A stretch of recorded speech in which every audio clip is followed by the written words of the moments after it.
ನಮ್ಮೆಲ್ಲ ವೀಕ್ಷಕರಿಗೆ ಮತ್ತೊಮ್ಮೆ ಪ್ರೀತಿಯ ಸ್ವಾಗತ ಸುಸ್ವಾಗತ.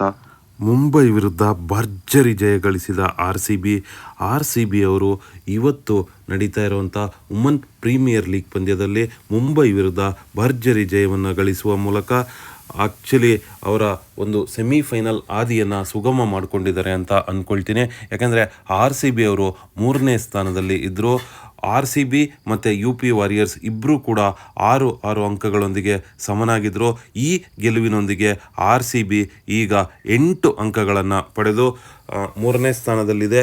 ಹಾಗಾಗಿ ಯು ಪಿ ವಾರಿಯರ್ಸ್ ರನ್ ರೇಟಲ್ಲೂ ಕೂಡ ಸ್ವಲ್ಪ ಕಮ್ಮಿ ಇರೋದರಿಂದ ಇವತ್ತು ಭರ್ಜರಿ ಜಯವನ್ನು ರಾಯಲ್ ಚಾಲೆಂಜರ್ಸ್ ಬೆಂಗಳೂರವರು ಗಳಿಸಿದ್ರಿಂದ ನಿಜಕ್ಕೂ ಸೆಮಿಫೈನಲ್ನ ಹಾದಿ ಸುಗಮವಾಗಿದೆ ಅಂತಲೇ ಹೇಳ್ಬೋದು. ಇದರೊಂದಿಗೆ ಎಲ್ಲೋ ಒಂದು ಕಡೆ ಆರ್ ಸಿ ಬಿ ಅವರು ಬಹಳ ವರ್ಷಗಳಿಂದ ಹಾತೊರಿತಾ ಇದ್ದಂಥ ಮೊದಲ ಪ್ರೀಮಿಯರ್ ಲೀಗ್ ಟ್ರೋಫಿ ಏನಿದೆ ಅದನ್ನು ಗಳಿಸ್ಕೊಡ್ತಾರ ವುಮನ್ ತಂಡ. ಬೆಂಗಳೂರಿನ ಸಿಂಹಿಣಿಯರು ಆ ಟ್ರೋಫಿಯನ್ನು ಬೆಂಗಳೂರಿಗೆ ಗೆದ್ದು ಕೊಡ್ತಾರ ನೋಡಬೇಕು. ಆ್ಯಕ್ಚುಲಿ ನಾವು ಅಂದ್ಕೊಳ್ತೀವಿ ಎಲ್ಲೊಂದು ಕಡೆ ಮೆನ್ಸ್ ಕ್ರಿಕೆಟ್ಗೆ ಮಾತ್ರ ಇಷ್ಟೊಂದು ಜನ ಬರ್ತಾರೆ ಅಂತ. ನೋಡಿ, ಸಾಕಷ್ಟು ಜನ ವುಮೆನ್ ಕ್ರಿಕೆಟ್ ಪ್ರೀಮಿಯರ್ ಲೀಗ್ಗೆ ಕೂಡ ಬರ್ತಾರೆ. ಸೊ ಸಾಕಷ್ಟು ಜನ ಅಲ್ಲಿ ಆರ್ ಸಿ ಬಿಯನ್ನು ಚಿಯರ್ ಮಾಡ್ತಾರೆ. ಸೊ ಇದು ನಾನು ಹೋಗಿದ್ದಂಥ ಕಳೆದ ಪಂದ್ಯದ ಒಂದು ವಿಡಿಯೋ ನಿಮಗೆ ಶೇರ್ ಮಾಡ್ತಾ ಇದ್ದೀನಿ. ನಿಜಕ್ಕೂ ತುಂಬಾ ಖುಷಿಯಾಗತ್ತೆ. ತುಂಬಾ ಚೆನ್ನಾಗಿತ್ತು ಆಟ. ಸೊ ಟೂರ್ನಿ ಕೂಡ ತುಂಬ ಚೆನ್ನಾಗಿ ಹೋಗ್ತಾ ಇದೆ. ಬೆಂಗಳೂರು ತುಂಬಾ ಚೆನ್ನಾಗಿ ಆಡ್ತಾ ಇದೆ. ಕಳೆದ ಸೀಸನ್ನಲ್ಲಿ ಬೆಂಗಳೂರಿನವರು ಅಷ್ಟು ಒಳ್ಳೆ ಪರ್ಫಾರ್ಮೆನ್ಸನ್ನು ಕೊಟ್ಟಿರಲಿಲ್ಲ. ಎಲ್ಲೋ ಒಂದು ಕಡೆ ಮುಂಬೈ ಇಂಡಿಯನ್ಸ್ನ ಹರ್ಮನ್ ಪ್ರೀತ್ ಕೌರ್ ಅವರು ಇಡೀ ಒಂದು ಕೊನೆಯ ಸೀಸನನ್ನು ಸ್ಟೀಲ್ ಮಾಡಿದರು ಅಂತಲೇ ಹೇಳ್ಬೋದು. ಅಷ್ಟೇ ಅಲ್ಲ, ಒಳ್ಳೆಯ ಒಂದು ಪರ್ಫಾರ್ಮೆನ್ಸನ್ನು ಕೊಟ್ಟು ಮುಂಬೈಗೆ ಟ್ರೋಫಿಯನ್ನು ಗೆದ್ದು ಕೊಟ್ಟಿದ್ರು ಅಂತ ಕೂಡ ಹೇಳ್ಬೋದು. ಈ ಬಾರಿ ಸ್ಮೃತಿ ಮಂದಾನ ಅವರು ಒಳ್ಳೆ ಫಾರ್ಮಲ್ಲಿದ್ದಾರೆ. ಕಳೆದ ಬಾರಿ ಸ್ಮೃತಿ ಮಂದಾನ ಅವರು WPLನಲ್ಲಿ ಒಳ್ಳೆ ಫಾರ್ಮ್ನಲ್ಲಿ ಇರಲಿಲ್ಲ.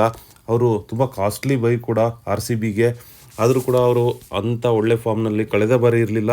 ಆದರೆ ಈ ಬಾರಿ ಸಾಕಷ್ಟು ಉತ್ತಮ ಪರ್ಫಾರ್ಮೆನ್ಸನ್ನು ಕೊಟ್ಟಿದ್ದಾರೆ. ಆದರೆ ಇವತ್ತಿನ ಹೀರೋ ಯಾರು ಅಂತಂದರೆ LSE ಪೆರಿ ಅವರು. ಸೊ ಅವರು ಆರ್ ಸಿ ಬಿಗೆ 6 ವಿಕೆಟ್ಗಳನ್ನು ಕಿತ್ಕೊಟ್ರು ಮುಂಬೈ ವಿರುದ್ಧ.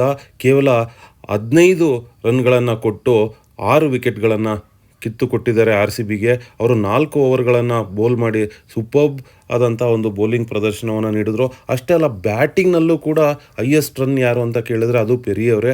ಅವರು 40 ರನ್ಗಳನ್ನು ಗಳಿಸುವ ಮೂಲಕ ಆರ್ ಸಿ ಬಿಯನ್ನು ಗೆಲುವಿನ ದಡ ಸೇರಿಸಿದ್ರು ಅಂತಲೇ ಹೇಳ್ಬೋದು. ನಿನ್ನೆ ಎಲ್ಲೇ ಒಂದು ಕಡೆ ರಿಚಾ ಘೋಷ್ ಅವರು ಕೊನೆಯ ಬಾಲ್ನವರೆಗೆ ನಿಂತು ಹೋರಾಡ್ತಾಯಿದ್ರು. 50 ರನ್ಗಳನ್ನು ಬಾರಿಸಿ ಕೊನೆಯ ಓವರ್ನವರೆಗೆ ಹೋರಾಟವನ್ನು ಇಟ್ಟಿದ್ದರು. ಹಾಗಾಗಿ ಆದರೆ ಕೊನೆ ಬಾಲ್ನಲ್ಲಿ ಅವರು ರನ್ಔಟ್ ಆಗೋ ಮೂಲಕ ಆರ್ ಸಿ ಬಿ ಸೋಲುಣ್ಬೇಕಾಯಿತು. ಆದರೆ ಆ ಒಂದು ಸೋಲಿನ ಕಹಿಯನ್ನು ಮರೆಸುವಂತೆ ಇವತ್ತು ಆರ್ ಸಿ ಬಿ ಗೆದ್ದು ಬೀಗಿದೆ ಅಂತಲೇ ಹೇಳ್ಬೋದು. ಈ ಗೆಲುವಿನೊಂದಿಗೆ ಆರ್ ಸಿ ಬಿ ಸ್ವಲ್ಪ ಟ್ರೋಫಿಯ ಸಮೀಪಕ್ಕೆ ಬಂದಿದೆ ಅಂದರೂ ಕೂಡ ತಪ್ಪಾಗೋದಿಲ್ಲ. ಇದರ ಬಗ್ಗೆ ನಿಮ್ಮ ಅಭಿಪ್ರಾಯ ಏನು ಅನ್ನೋದನ್ನು ಕಮೆಂಟ್ನಲ್ಲಿ ತಿಳಿಸಿ friend. Thank you for watching. Thanks a lot.